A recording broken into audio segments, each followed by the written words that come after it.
Yo, what's going on? It's the Real Hall of Fame, D-Line, TBKC, and all that sweet, beautiful, wonderful shit.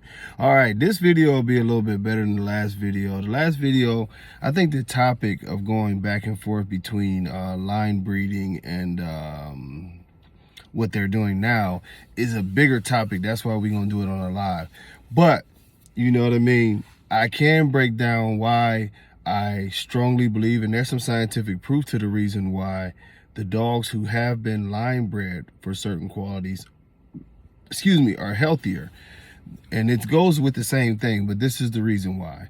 Okay, anytime that you, and it's not, not line bred, but you know what I'm saying, but just not adding in bullshit. Let's put it that way. So as you breed for, you know, better qualities, selective breeding is the term I was actually looking for. As you selectively breed, what's happening is you're allowing the genetics to perfect themselves. So, you know, as we breed, the body is amazing. Our bodies is amazing. And throughout time, man's body has changed. Animals' bodies has changed to adapt to become better. That's what the body generally tries to do. But the problem is when you add, you know, outside genetics and other issues, it confuses that genetic pattern. So as we started off with dogs that were Amstaff pit bulls, of course, Amstaff pit bulls, great drive, great athleticism, great gas tank, you know, the whole, the whole nine. And what we were doing, we're building on top of those genetics just to make a bigger version of this dog. This is why you see the dogs who, if you really look at their pedigree and you go back and they have that old stuff in them, they can still do a lot of the things that are pit bull characteristics. You can see them running. You can see them hanging on the ropes. You can see them out in the heat. Like I say, when it was 100 and what was that day? It was 100 and something. I literally had dogs who were sunbathing. It was shade there that was available, and in 100 degree, they love the sun so much, and their bodies are capable of it. They can actually go through the natural process of absorbing the sun to get the vitamin, the vitamins and the nutrients from the sun, that good old vitamin D. And they literally go out there all the time. You know, I've shown y'all pictures, I've shown y'all videos where they love the sun.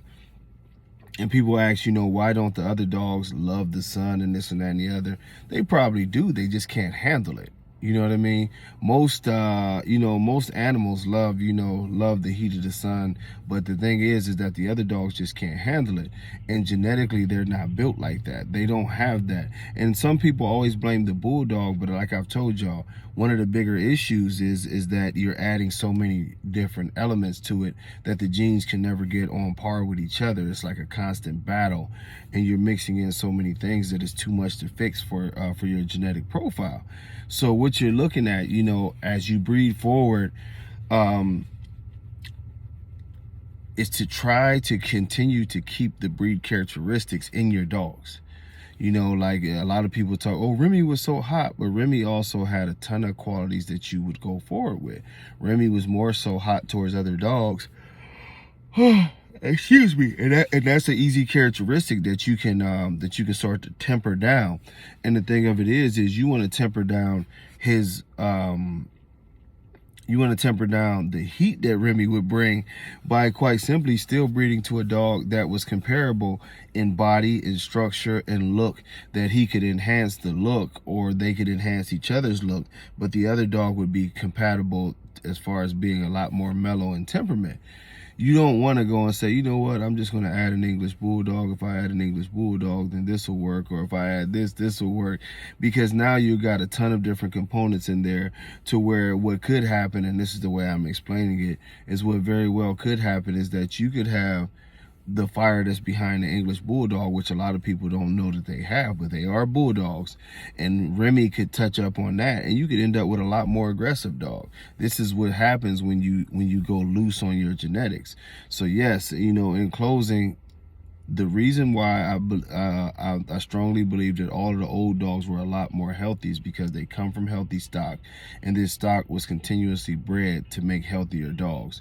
Rarely do you see a breed that is bred selectively and not tampered with go to the left as far as the dogs being all the way screwed up, unless they're doing what amounts to being inbreeding. And when inbreeding happens, you see the genetics get too tight and you start to see some changing and some mutations that could be physical or they could be mental. So, you know, bottom line is good stock, selective breeding will get you to where you need to be. You don't have to do the popular breeding thing, and we'll talk about the popular breeding thing here shortly, you know what I mean?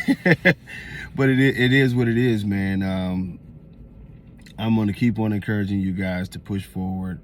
And like I say, old blood doesn't mean bad dogs. Y'all can look and y'all can see the old blood, you know, was more pure in the American bully world, and the dogs were better genetically. The dogs were better physically put together. They were a lot more healthy.